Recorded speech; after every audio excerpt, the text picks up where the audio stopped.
Tullis. Mark Tullis. Oh no, is it my time? And right in the middle of the podcast? Am I dead? Hello, Dad. No. Hello, it's you. What does he say? It's whatever you want it to be. Your heaven is just the podcast. You're the voice of the great beyond. Your heaven is just doing this podcast with me for eternity. Yeah. What's up with your socks? Oh yeah. I've got a little Christmas socks because we're opening our Christmas season. Oh yeah. This will come out December 7th. So this Sunday. Yeah. And I've got my Christmas socks here. This is cats that look like if you pause and zoom in here, they look like Franklin and Doris, which is why I like them. Doris, my grandcats. Yes. Franklin and Doris. But we got the little tabby cat here. And then I've got a white and black cat, which Franklin's just black. So he's, right. Right. But these are my yeah. Christmas socks, which have very little on them. I think it's, can you see it? Almost. Santa Claus coming out of a chimney. They really just look like blue and black socks. You need to do more yoga to be able to show us those socks. Yeah. How about that? Is that better? Yeah, I'll never get out of this. That's position. way better. Okay. I think we have to censor this podcast now. So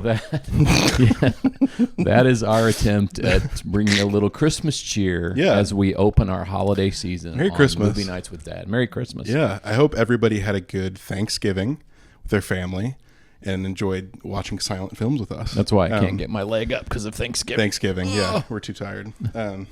Man. But so this month we're doing kind of lesser known Christmas movies. Yes. And when we say Christmas movies, we really just mean that Christmas is involved. It's somewhere in there. It's in the plot. And some of these movies you're going to be saying, when is Christmas going to come? Because it might be at the end of the movie. It takes a minute, so just hang with them. It's somewhere in between the spectrum of like a Santa Claus movie and like Die Hard, which takes place on Christmas. So it's technically, I said that in the last episode. But anyway, we've got, so today we're looking at Beyond Tomorrow. Yes. From 1940, directed by Edward Sutherland. Produced by Charles Rogers. It's kind of got, this is more of a Christmas movie, I would say, because it starts off with Christmas. You kind of feel that vibe throughout the whole movie. But yeah, I'll just go into some film background here and jump in if you. It's ghostly. It has a little ghostly element to it, which foreshadowed later Christmas classics that you've all heard of. It's a Wonderful Life, The Bishop's Wife. Yep. But this is a little lesser known Christmas ghost movie. Yeah. Well, it's Scrooge. It's kind of one of the first times the afterlife was kind of depicted like this, where they had the actual capability to, film ghosts, like do the ghostly like imaging thing. Yeah. But it was released high tech. Yeah, very high tech. For that time, for sure. I feel like as an audience member in 1940, you'd be like, this is pretty cool. Released in 1940, kind of, the world is in the throes of World War II, but America has not entered it yet. So we've still got a lot of films have that almost kind of spiritual optimism, like It's a Wonderful Life and things like that you mentioned recently. But it stars, here, let me bring the cast up here. We got a pretty, I had never watched any of these people before, but I thought they were all pretty talented. Harry Carey as George Melton, Charles Winninger, is that how you say it? Winninger, I think, yeah. As Michael O'Brien, kind of the optimist. And then you have C. Aubrey Smith as Alan Chadwick as the three old men, who I thought were fantastic. They were so fun to watch together. Yeah, very charming. And then you got Gene Parker as Gene Lawrence. Richard Carlson as James Houston, and then I'm gonna butcher this, but I know she won an Oscar playing Madame Tanya. Maria. Did she win an Oscar for this? Uspenskaya. For this part? No. Oh. For something else previously. I know she studied under. I've got it in my notes somewhere. She was a widely known acting coach. Yeah. Yeah, I thought she was pretty good. Maria Uspenskaya. There you go. Yeah. Good deal. But yeah, you've got, these three old men just living together. They're all like titans of industry in their certain wealthy respective men. fields. I talked about, and this movie kind of, when it came out, it was not a blockbuster. It was not a huge hit. A B picture. Yes, for sure. And all the actors have never had, especially like the three older guys have always been supporting players, never really had a chance to lead a picture. So this is where they were used. And this was this production came out of General Service Studios, which actually kind of went defunct. I think it's went out of business. Went out of business after. So because I know this movie entered public domain status in the 80s. Yes, and it kind of had to me, it's almost similar to like when an old TV show gets on Netflix and people really like it. That this film was colorized in 2004. Did you have that as well? Yep. And that kind of brought people back to it, I would say. Yep. Do you have any other little I've got some little fun facts I could go through. Go for your fun facts and I'll look over mine and fill in. I've got just a few. I mean, I talked about it was colorized and reissued in 2004. That kind of, sparked re-interest in the film. It was shot at General Service Studios, which is formerly Charles Ray Studio, in late November in 1939. So the winter dinner party was already ready to go, essentially. They had already decorated it for various other projects and things, and they could just kind of go in and film, which I thought was pretty cool. Yeah. So Maria Ouspenskaya was nominated for 2 Oscars in her entire career, and she trained under Stanislavski in Russia. Yeah. So she was an acting coach. Many Hollywood stars, she coached them. She was a pretty renowned stage performer in Russia. She fled during the revolution. Yeah. Which is, I mean, that's kind of her role in this movie, almost. Yeah. Very cool. Former countess in the movie, and now she's taking care of these guys. Yeah. And I'm going to go off on a tangent here, but totally. These men, I believe, were wealthy, of course. I take it, since one of them had a son, they refer to their families. They were they were married at one time. They've lost their spouses. They decided to live together for companionship. Yep. So there you go. No, that's a good point. The next thing I had was the song "It's Raining Dreams" that James sings in the radio was actually an original tune written for this by Harold Spina and Charles Newman. Okay. Interesting. But yeah, that's pretty much it. I got the airplane crash was like a miniature model that was dropped through real smoke. There was no like painting or anything. They just made a little airplane, which is kind of fun. Okay. I was wondering about that. Nothing like the General where they got a real train and exploded it. Yeah. But yeah, this was my first time seeing this. I thought it was very charming, very cozy to watch. Yeah. I felt very warm the whole time. What did you think? Well, I remember seeing this long ago. I don't really know the circumstances. I would imagine, you said it fell into public domain when the studio went under. I think probably, I've told you before, there were a lot of Saturday afternoon showings of old movies on KPLR TV out of St. Louis. Yeah. And I believe I may have seen this at one time. I think that Turner Classics showed it not long ago. We're going to get in trouble for saying Turner Classics. No. Okay. Anyway, Turner Classics. I think they showed it. But, it is a B picture. Yeah. It's not widely known. It just kind of was shown in some of these independent TV station, I don't know, marathons. Yeah, sure. Niche.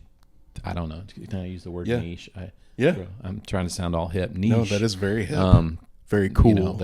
Once in a while they will show it, but I kind of think TCM might have screened it.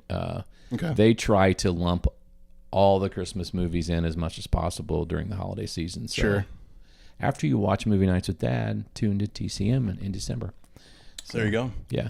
There were a lot of things that were kind of vaguely familiar about it. So I'm thinking that I might have seen it, 20 years ago or more. Yeah. So, well, like I said, it was really cozy. The only issue I might have had with, and we can get into this as we talk about the story and kind of the themes of what the movie's sharing with us, but I found it kind of like, I looked at the timestamp when this happens, when James meets Miss Terry. Yeah. is kind of the first conflict in the movie, and it's like 50 minutes in. So you're kind of sitting here going, okay, this is fun, everybody's happy, there's nothing. I mean, even them dying, the three guys dying in the plane crash, it's not really a conflict, it's just something that happens. Right. There's no struggle there. Right.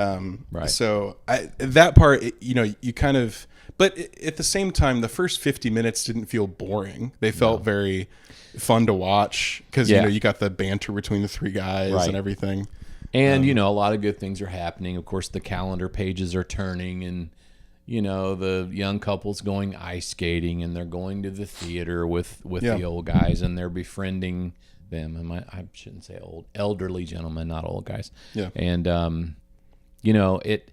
I will have to say though, it was a little draggy in spots. Sure. But yeah, I'm with you, because I think just when you felt like, this is getting kind of draggy, there'd be something, happen that would kind of keep you attention. And I think this, and we can go into talking about the kind of the story and the themes it presents throughout, but there's this idea, because if you think of the context of releasing this in right before the U.S. enters World War II, I mean, nobody knew that was going to happen, of course. But, I mean, I think the U.S. was aiding the Allies, so everybody was well aware of what was happening. But you're trying to make a film that people can sit down and feel a strong sense of comfort from. And I think one of the biggest themes is connection with the people in your community, because that was huge. During that time, is people felt kind of like, hey, what's happening? The entire world is, there's another great war happening.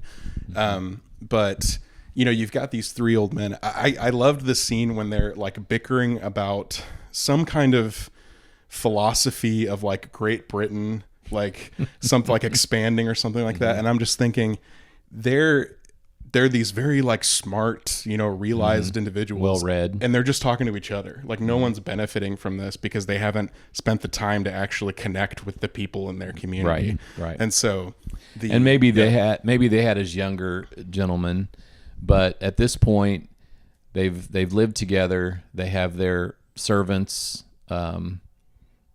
Madam. What is Tanya? Her name? Madam Tanya. She's a former countess from Russia that they've given refuge to, and now she's sort of taken on the motherly role. The butler but they're all family, and they're all definitely together. They've endeared themselves to one another, but they have an urge to spread their wings and make new acquaintances and things. So that's when the whole wallet thing came along, which is really what I think was probably the coolest part of the movie for me was the idea of the wallet, Oh yeah. That I looked up, and apparently that was a thing for kind of the wealthier, it kind of seems a little like creepy and now not creepy, just like uppity, to kind of, because that was a thing for apparently wealthier like party goers to do, was like leave wallets out and see who would return them and give them a prize if they return them and stuff like that, which is it's a little like morally superior for sure, right? But no, it was cool because it's kind of representative of they're all sitting in their home, and then they're like, we need to spread our wings and kind of search for other people around us and bring them in. And then Gene and is it James, I think. Yeah. James. I have to have, some of these movies we watch have such a large cast that I have to have it pulled up here. James. Yeah. James and Gene. They're kind of the outlet for that, in their old age, where it's kind of, like maybe harder to make friends, especially like where they are in life in terms of business and such. They kind of just have each other. And so it was pretty cool. Like them reaching out. And almost. Then they just really become sort of a surrogate family. And that's the emotional anchor of the film, really. Yeah, totally. So.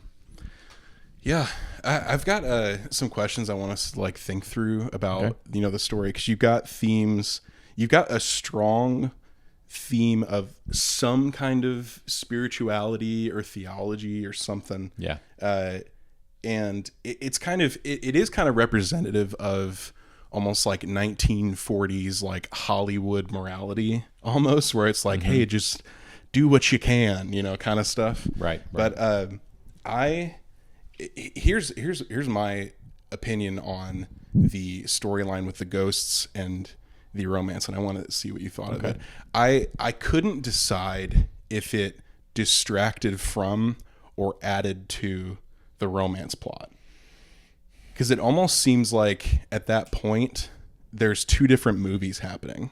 Oh, true. And I wanted to know what you thought of that, about how those connect and what that does for the audience. Well, I think in that era, 1940, this was 1940, the idea of ghosts as a moral guide, because we just mentioned It's a Wonderful Life, The Bishop's Wife. There were other movies I know around. Yeah. But the idea of having these ghosts as moral guides sort of fit, I guess, with audiences, because this was wartime. War was in the air. Audiences had a fascination with life after death because we were losing soldiers. And sure. Also, during wartime, you have this need for justice, and especially divine justice. Totally.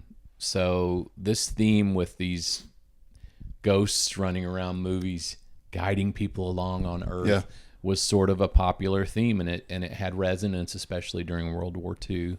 Yeah. When it began, really about later that year. You know? Yeah. And I think it just speaks back to that theme of connection and comfort. The idea that like the people around us, even after they're gone, will still be here, right, kind of guiding us and helping us along. Yeah. But yeah, no, that's great. Well, they're the old men are not going to move on to the afterlife until they're sure everything is fine with the couple. Yeah. The ghosts come back to kind of give us emotional closure. And really just there's a lot of poignancy there, I guess. Mm-hmm. Yeah. What do you think?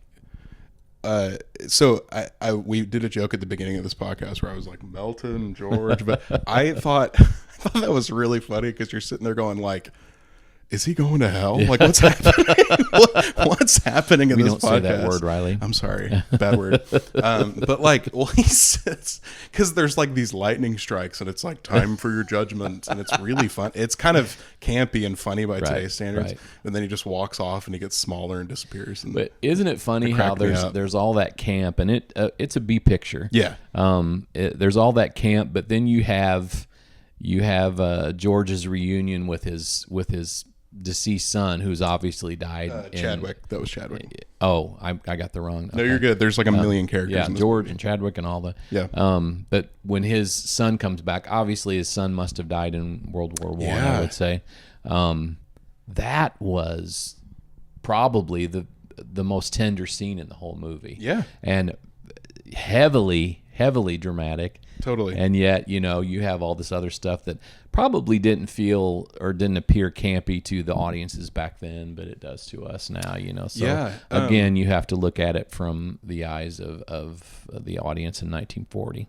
Yeah. What do you make of because he goes, well, it is what you make it. It's almost like the afterlife. What do you think that meant to the audience back then? Like, how did that resonate with them? Because yeah, go ahead. It is what you make it. Remind me what. So they're the scene you're talking about where his son, the soldier, comes back and he's like, it's whatever you want it to be. I think is the exact the son words said it. Yes. I see. Yeah. And he's like, I'd like to go back.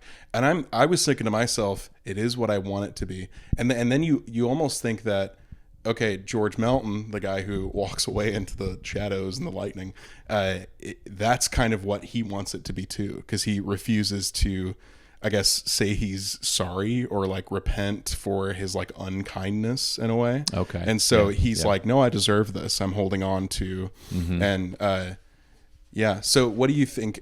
Did you find that comforting? Do you think that might have been a little terrifying for audiences to think about, that, oh, it is what I make of it, in a sense? Yeah. I mean, it's interesting because I'm sure people back then were more in tune with, we've totally gotten off the path of any type of morality. Yeah. But I feel like even back then, they were saying, well, it's your own spin on the afterlife, whatever. Well, you that had been around for a while at that point, I think. Yeah. It was, so it was just a little surprising, because you think, oh no, everybody's, way more religious and in tune with things like that. But I guess from our viewpoint, everybody back then seems religious, and it's like, it really probably wasn't. not. Reality so, wasn't that way. Probably not so at all. Yeah. I want to talk more about, before we move on to like acting and stuff like that, the romance in this movie. Something I noticed that I kind of compared in my head to movies nowadays is and I think this was classic of movies around that time, the woman redeeming the man. Like she's almost chasing after him in a way. Yes. Right. And it's because we've talked about this before. There was another movie, if you can remember, where you were like, she's acting coy, just walk away. Or something. I forgot. The Birds. The Birds. Yeah, that's right. Yeah. And she's taking the lovebirds to him, and she's sneaking in his house, and then he's like, "Hey, I'm interested," and she's like, "Oh, how dare you?" Like exactly. So. And it's like, no, just go, let her go. Yeah, right. I wondered what you thought of that. So this time it's kind of flipped, where she's kind of having to chase him and redeem him. Yeah. I almost like. I'm thinking, oh, if that were like my sister or like someone I know, I would have been like, get out of there. Yeah. Right. you should drop in like a hot potato. Yeah. Well, and he was never depicted as being like this shyster. Like, sure. He was very innocent with, she was obviously after him, wanting to latch onto him because he was talented. It never really led us to believe that they were romantically involved. Maybe she wanted something from him, but he just got caught up in the whole. He was more caught up with fame than he was with her. Well, that's kind of how. I almost wanted to view it as like a pendulum in a way, right? Because as a society, we've tried to be like progressive or whatever, and tried to almost. See how we've treated women in media and things like that. And but it's funny to me how I think society overcorrects a lot. And I think it was funny to compare this to a modern romantic comedy where, you usually have the businesswoman who comes back to her small town, and there's a guy there who's like working in like a library or something. Right. And he has to kind of pull her back from that. Okay. She's not supposed to be in New York. She's supposed to be with me in this small town. It's comfortable. Right. And that to me was very reminiscent of this, where Gene kind of has to pull him back. And so it's because in I'm watching this now and I'm like, Gene, you deserve a guy who wants to chase you. And then I'm like, but then how would I view it the other way? In 1940, they might have been like, yeah, she should go chase him. Right. Right. But anyway. Yeah, I don't know. And there was a whole element was he was wandering around the city. He didn't have enough money to get back home, and so he was sort of like this wounded bird creature type thing or something. He was real southern Texas charm guy. Yeah, a little hokey accent. Yeah. What was funny about Richard Carlson, who played James, he really gained fame later on for the movie Creature from the Black Lagoon. Oh, really? Yeah. And I remember, again, this was a KPLR thing. Yeah. at one time you could go and get 3D glasses, and TV stations would show a movie.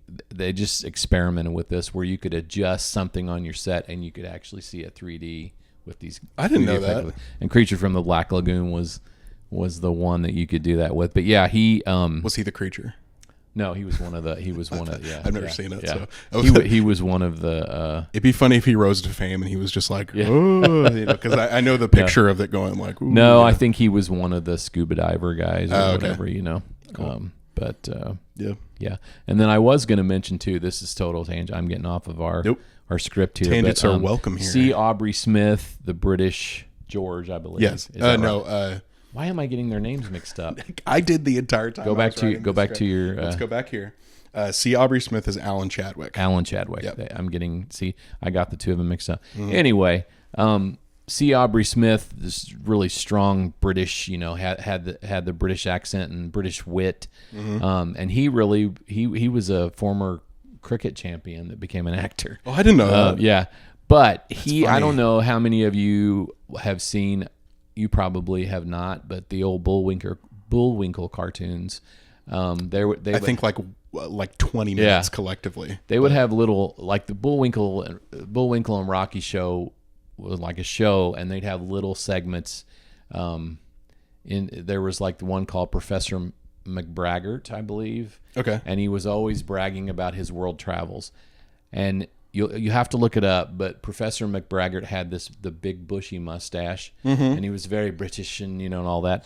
And C. Aubrey Smith reminds me of him, and I almost wonder there's such a close resemblance, and the voice and everything. I'm thinking, did he voice that character? Probably not. Yeah. And did they base it on him? Because I'm sure they did. Total tangent I'm going off here, but but that makes sense because he's got that big mustache and he's and stuff like that. And then at the end, he would brag about all of his world travels, and then there was always at the end. Never mind. Watch it. Just go YouTube Professor McBraggart or Colonel McBraggart, one of those from the Rocky and Bullwinkle show, and you'll see his resemblance there. Yeah. Then there was Charles Winninger. He played Chadwick. Nope. Michael O'Brien. Yeah. The Irish guy. Yeah. He was mostly known. He had a big role in the movie Showboat in 1936. He was Captain Andy. Yeah. And he was the big blustery probably the of the three, he was the leader of the three, I would say. Yeah, he was kind of the heart. Yeah. Right. I'm going to ask you about that later, but the three-man comedic. I got out of order. You're good, but they have a good three-man comedic dynamic there. Yeah. But lots of good timing. So you brought up Michael O'Brien. What was interesting for me watching this as a modern person is it's almost how in 1940 you kind of still see Irishness displayed as other. And it's obviously Irish people, face persecution in America, but had a way easier time assimilating than other people of other ethnic origins and things like that, like African Americans and Asian Americans and such, which it's still persecuted against. But today we don't really. You don't walk around going, "Oh, that person's Irish," unless you're really racist. Yeah. But that's it was so interesting to me to see that because what tends to happen with a lot of minorities assimilating into normalcy, which is horrible, but what tends to happen is first there's the negative stereotype, and then there's positive stereotypes where you're still othering them, but they're this model minority is the phrase, I believe. And you see that with the Michael O'Brien character because they were seen as passionate and faithful and a lot of heart and stuff. And, he prays to Saint Anthony for help and stuff like that. And it's very, I just thought that was really interesting to see. Well, and he's wealthy. So he's gaining respect of society. There you go. And they might be poo-pooing his ethnicity behind his back, but admiring his wealth. Yeah, which is I just thought that was interesting to point out, because you're like, oh, that's kind of a little time capsule almost, where you, right. Which is a lot of these films, you know. But yeah, last thing about the story and stuff, and then we can move on to acting. If you directed this, if you had written the story, what would you do differently? Is there something you would change about the movie? I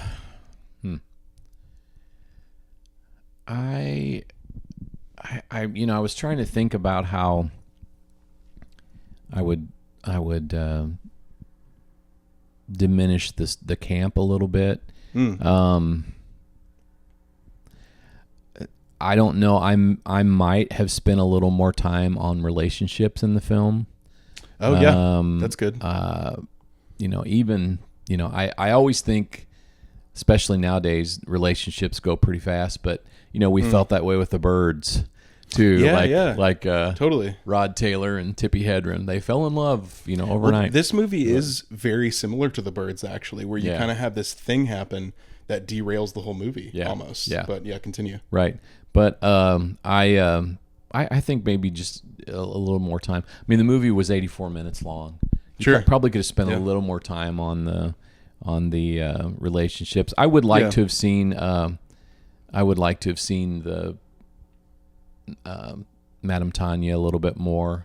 Yeah, she was great. Yeah, I would like to have seen that dynamic with her and the butler, and I don't know.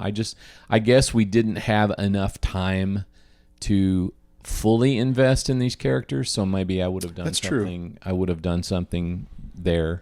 Yeah, I never really thought about how it's so interesting, because the first 50 minutes of the film is just that. You have time to invest in the characters, but we still see them at such a surface level. Right. Because I think there's so many of them to try and dive into. But yeah, I think you're totally right. Yeah. And then one more. I'm sorry, one more thing. No, go ahead. Do you know originally the film was released in May?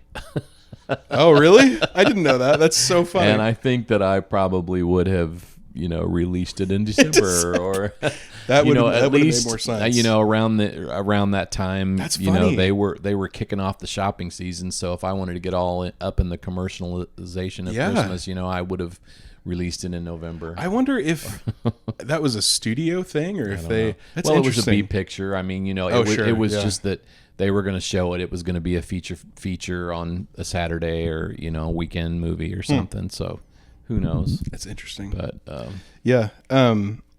if I directed it, I kind of wrote down I would either I think the biggest problem I had with the story is towards the end, where I felt like they were shoving a lot down my throat in terms of like trying to teach me stuff. Like it kind of every second toward the end, you had all these lines that were supposed to be these like morals of the movie, and it's just, it doesn't really commit to one. It just kind of throws a bunch at you. So I would try and hone in on something and really power through with that. Right. Or kind of maybe focus more on the afterlife portion of it, and maybe explore that, with like the modern technology we got with like heaven and whatever you could do. And I thought the shooting scene was a little hokey. Yeah, definitely. That was really funny. A gunshot. Yeah, So you don't move back at all. You just kind of you just kind of faint. That was really you expire funny. There. No blood, no guts, anything. Yeah. All right.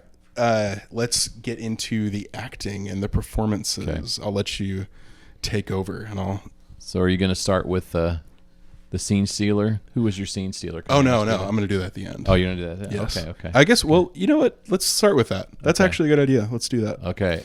We're going to count to 3 and say who our scene stealer was. You ready? Okay. Yeah. Okay. 1, 2, 3. Charles Winninger. Ah, really? Yes. I loved him. Go ahead. Tell me about why you think he was a scene stealer. Well, he was so lovable and fun to watch. I think he added so much to the romance, more so than the other two characters, especially when he's like following James as he's leaving on that like weekend trip with Miss Terry or whatever, and he keeps like messing with him and stuff. I thought he was a lot of the comedic heart of the film that kind of kept it grounded in a way, which you kind of need in like a ghost romance story. Right. So yeah, I thought he just did a really good job, but Madame Tanya would have been like my second pick. I think I think on that same level, he brought the comedic. He was the comedic anchor. She, for me, was the dramatic anchor. Yeah, she was the one that was the most emotional. You really bought that she was so thankful that these men, took her in, let her live there. She truly loved all of them. She loved the butler. Mm-hmm. I think she loved everyone who came along because she was nurturing. She wanted to take care of them. She said something in the film, I think, at one time. I thought, I don't really remember what she said. At one time, I thought wealth and status were important. I think she said something like that, right? And possibly. Then she goes on to say, basically, no, it's connections. It's human connections that are important. And you can just tell this lady's had some acting chops for a long time. She is kind of the one character I think you could take her performance and put it in a modern film and it still holds up. Right. And she's obviously a little more, they were all talented, but she's just got a little more depth. Obviously you can see that she's an acting coach for a lot of Hollywood stars, and she's really knows what she's talking about. Yeah, she was great. Yeah. You might have won me over. I might change my opinion after that. Well, no pressure. But I liked I'm getting them mixed up again. I'm so nervous about getting them fixed. Okay. Charles Winninger, right? Yeah, Michael O'Brien. Yeah. The Irish Michael guy. O'Brien. The Irish. Yeah. I don't know what else to say about the acting. Oh, that's okay. I got some questions we can. Okay, why don't you hit it? Yeah, sure. So that was good. I think I might start with like a scene stealer, from now on. That's a good little. Thank you. Okay. You're welcome. But we know what we're doing. We're scripted. We do. Let's open this up talking about the chemistry between the romantic leads in the film, Jean and James.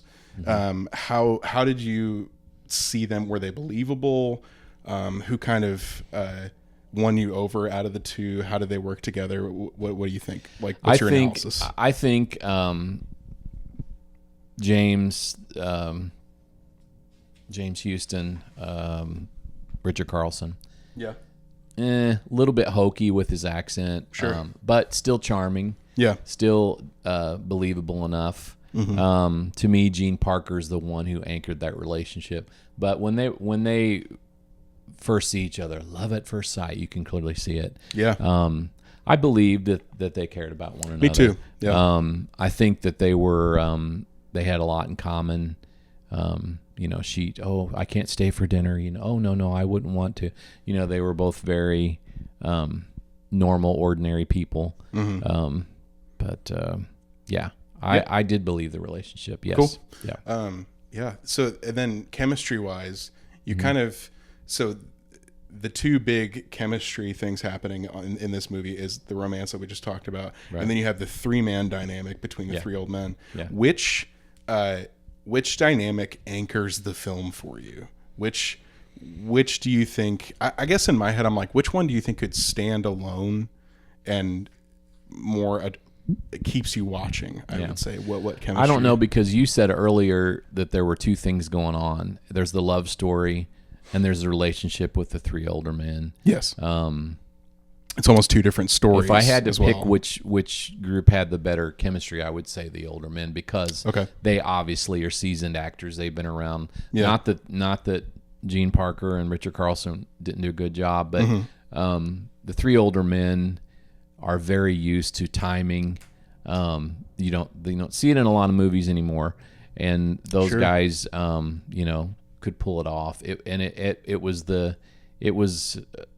a very important part of the picture to see, these three and their friendship, why they got along, why they cared for one another, why they fought with each other, and and sort of like they had there was a little bit of good-natured rivalry there too.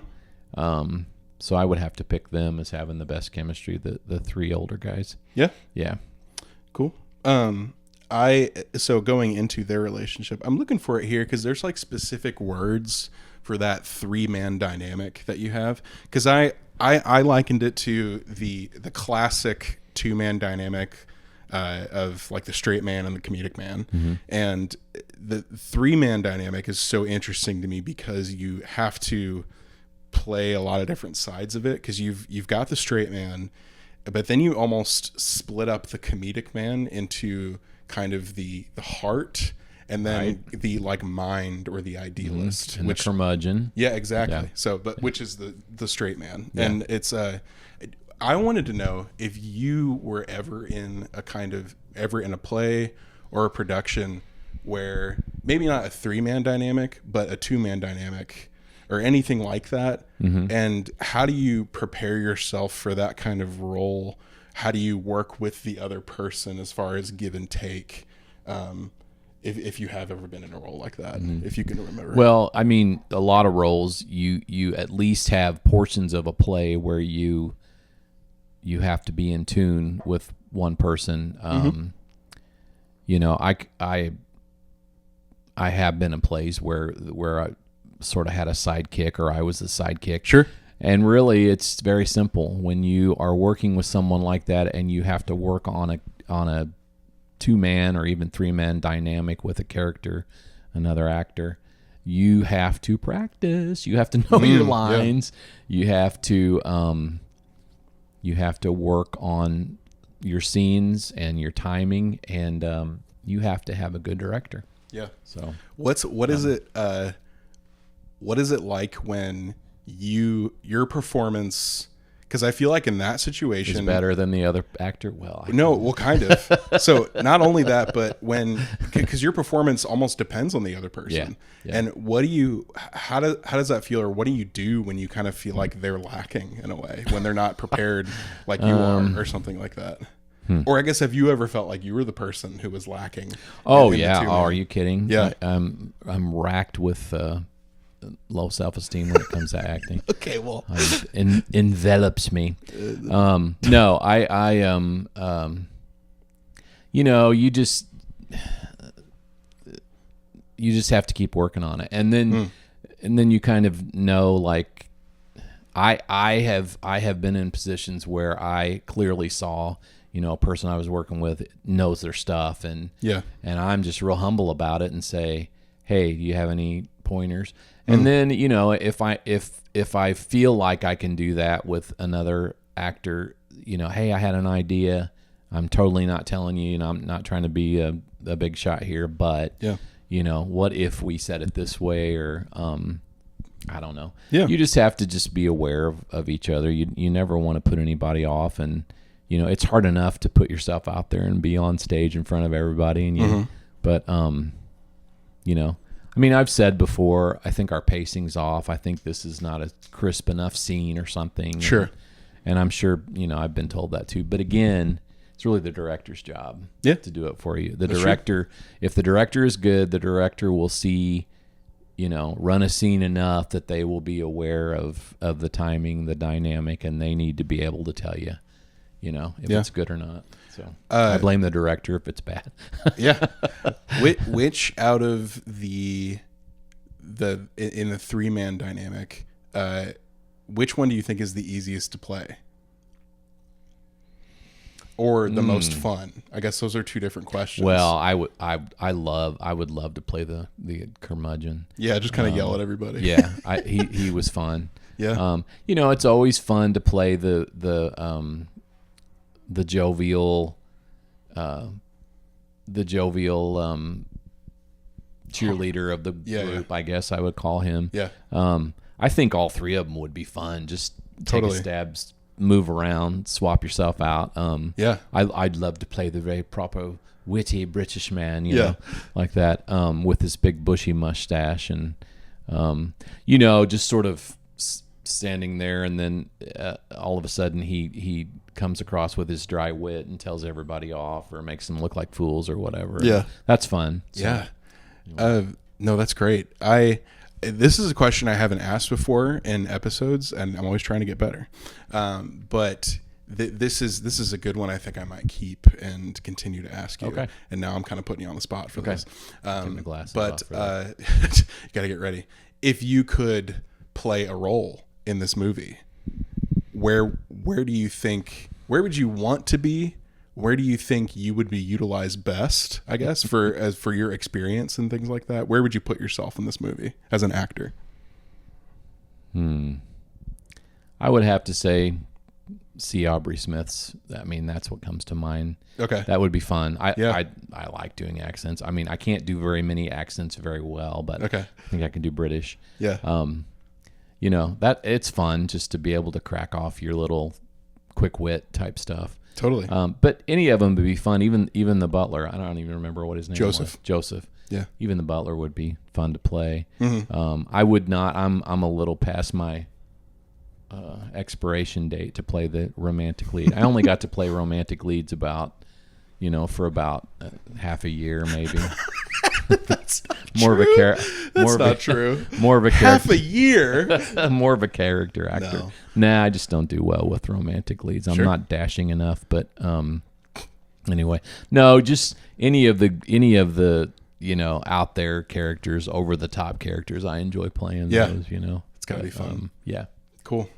Do you have anything else to say about like performances or anything before we get into it? We're going to do the swap. Yeah. You were asking earlier podcast. You asked me who would you swap out. I'm like, I don't know. and you're like, are we going to do this? And now I'm all ready, like that. But no, I was before we get into those. Do you have anything else you'd like to say about the movie? We're kind of getting to time here, so I was going to get into like our little closing. No, stuff I mean, it's a charming B picture. I would definitely recommend it as part of your Christmas viewing because I just think Christmas themed movies kind of just get you into it. I mean, TV was a huge part of my growing up years, especially around holidays. I grew up where Charlie Brown was shown once a year, and it was event television to watch The Great Pumpkin and the Christmas Charlie Brown and all of that, But again, with the movies and things too, they showed them once a year. They didn't. You couldn't see them anytime you wanted. It was a big event. Yeah. So this to me, out of the 4 that we're watching in December, is probably the one. If I'm just doing like a movie marathon, like with my family, and we're just sitting down and just like watching films that are just fun and cozy, this is the best fit for that. I think. But it's not too tough to watch. It doesn't like grab your heart and squeeze it or anything like that. But like some of these others that we're gonna watch. Right. Yeah, that's great. Yeah, it's not too demanding. It's just cozy and fun, which is. I mean, what much more could you ask from like a Christmas movie? Just to be cozy and warm. Yeah. And they do a good job with the snow scenes out on the sidewalk. So yeah.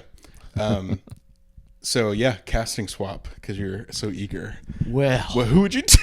You're like Mark Tullis. I just have one for all 3. No, I really just have one, but and you guys are going to go, oh wow, you pull this in for this. But if this were more of a major picture and not a B picture, and you could swap out, and you could choose anybody. That's the idea. And you could have a bigger budget, of course, and replace some of these supporting players. Although they did a fantastic job. Glad that those guys that were usually relegated to supporting parts got to be leads. But I could totally see Jimmy Stewart in the James Houston role. Oh, that would have been, And you might plug in someone like Margaret Sullivan, and those two were in another Christmas movie, Shop Around the Corner. Oh, which was also She Loves Me, which I was in. Go see She Loves Me. that was, and You've Got Mail is a more modern day. Anyway, tangent. But anybody who plays off of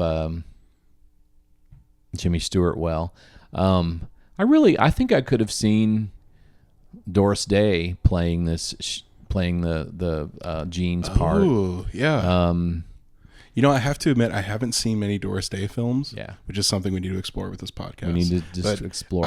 Doris Day, grew up with her, one of my crushes when I was a kid. She had a TV show. So. I think she's who Doris is named after, our cat. because Kylie loves Doris Day. Que sera, sera. That was her theme song. Yep. Cool. That's I have some kind of goofy but I think fun picks for the three old men. Hit it. I got so in each specific role for Alan Chadwick. Bless you. Oh my goodness, sorry. Sneezing on the podcast. And this isn't like, how dare you? I'm gonna have to get a new microphone. But I think, and this isn't really, I guess they're not all British, but I picked three British guys. Oh, okay. Because I think they would, and they could do an American accent fine because they're all legendary. But yeah, but the banter might be interesting, all British. So I picked for Alan Chadwick, the big mustache guy, I picked Michael Caine.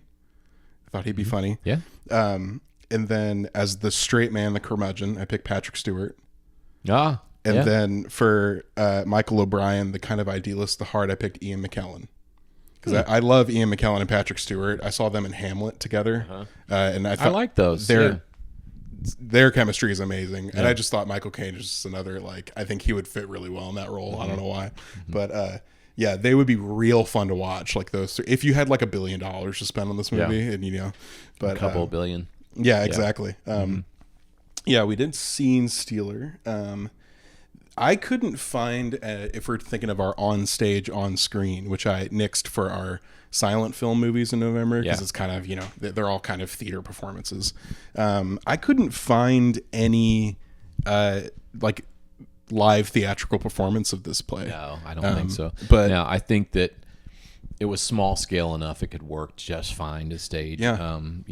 What you call a chamber play, which takes place in just one, you'd have the whatever that is, that a drawing room in the yes, with the dining room off to the back. Or whatever. you could really make that work. You could make it work. I think very dialogue driven. Yeah, I want to know what you think about this. I think the comedy elements with the ghosts would even be. I think it would be better in a live performance setting, just because comedy is always better live. But just them standing there, not faded out by the camera, but they're standing there and nobody's acknowledging them, would be really funny if they walked over and tipped over their hat or something like they did in the film. Or he's sitting there, he's just going like this, to the Miss Terry or whatever. I think it could totally work. Next one, double feature. What's your double feature? What would you, if you had a good wine pairing to go, if you were putting movies together like that, what's a good? Well, I think I would probably put it with another Christmas ghostly film. Maybe The Bishop's Wife, which I recommend highly. That's one of my favorites. Don't think I've seen that one. You need to see The Bishop's Wife. Okay. The Bishop's Wife. I mentioned The Shop Around the Corner. And just simply because it would be cool for you to watch Shop Around the Corner to see how Jimmy Stewart, Margaret Sullivan could be put into these roles as well. Should I say It's a Wonderful Life? That has another ghostly element. That's the obvious one that would be really good. A heartwarming spiritual double bill, like that. So, I picked one. This was hard because when I was watching it, I was like, "What's that one movie?" And I had to try and find it. But it's. Have you seen What Dreams May Come with Robin Williams, where he dies and he goes to heaven and also goes to hell? Yes. Okay. And Cuba Gooding Jr.'s in it. Yes. He kind of plays. Yes. I have not seen it all the way. It's one of those things that you stop and watch for a little while and you can't finish it. And I thought the interesting thing about this movie to me was that makes it stand out is the supernatural element to it, because it's one of the first times the afterlife has been portrayed like that in film. Really. So, but I thought that was a really there are parts of it that I wouldn't call it a charming film, but I thought it was super interesting because it's Robin Williams in a drama, because he's usually a comedy guy, but I thought it was really good. I thought that's here's a modern take on an afterlife movie, and you can see the comparisons there and stuff like that. I think you put way more thought into this than I do when you're talking about double feature, and I'm very proud of you for doing that. I just thank you. I guess I don't want to work that hard. How dare you? But what's final takeaway? If you see lightning, and loud booming voices run away. Someone says, "It's your time." Just say you're sorry, and then you'll get to go to heaven instead. Yeah. There you go. Yeah. I really, final takeaway for me is just this might be one of my new favorite cozy Christmas films. Yeah. Like we talked about before. Yeah. But, I think it disappeared for a long time, and I'm glad to see, hopefully, that this podcast is bringing it back. Yeah. No, I think we're the harbingers of this film. Exactly. Like bringing it back. Yeah. It's not a perfect film. Mm-hmm. If I had to give it it's maybe for me an 8 out of 10. Probably for most people they would rate it, less than it's. I gave it a 7.5, so I'm kind of there with you. It's just not a well-known Christmas film, but it's one that should be included in your. If you're like me, I want to watch all the Christmas films, but I don't want to watch any. The only one that I watch that's more modern day is The Family Stone, which has Diane Keaton in it, who just recently passed away. Oh, that's right. Yeah. I do like that. I think it's one of we need to do one where we watch newer films that will be tomorrow's classics. Ooh, good idea. I just your brother especially will say, you don't like it. You like everything old. You like everything old. He tells me, maybe you said that too. I have. Another black and white. Another know. But I really, at Christmas time, I want to listen to all the old Christmas songs. Yeah. I want to see the old Christmas shows. I don't want to see anything. I just, If someone asked me, what's a Christmas movie that I've never seen before that I could turn on Christmas Eve and feel Christmassy, I'd be like, this one. It's really good. Well, I think it's great. Good. Just, it's just kind of a little bit of a hokey, but gentle reminder of things that you equate with the Christmas season, the spirit of giving and believing in others and all of that. So yeah, great, yep, cool. Well, and Christmas ghosts. That's what we bring to you today. Thank you for watching, everybody. Yeah. Like and subscribe down here. Share it with your friends. We appreciate it. This is episode 10, I believe. Wow, we've done that many. 4 in October, 5 in November, and then this is 10. Wow, thank you. Are you still here? Yeah. We're still here. We're still here. Yeah. Thank you guys for watching. We really appreciate it. Thank you very much. And share it around, like and subscribe. Yeah, get your Christmas shopping done. Yeah. Thank you, Dad. Thank you. Love you, son. Love you too. Bye, everybody. Bye, guys. All right, sorry guys, we forgot to say what we're gonna watch next week. So we're gonna watch 3 Godfathers with John Wayne and Harry Carey Jr., which is kind of a cool connection to this film. Segue. Sorry about the camera stuff. We had to set up the camera real quick and re-record this. So, you don't even have your microphone, but that's okay. All right, guys, thank you for watching. Like and subscribe. See you later.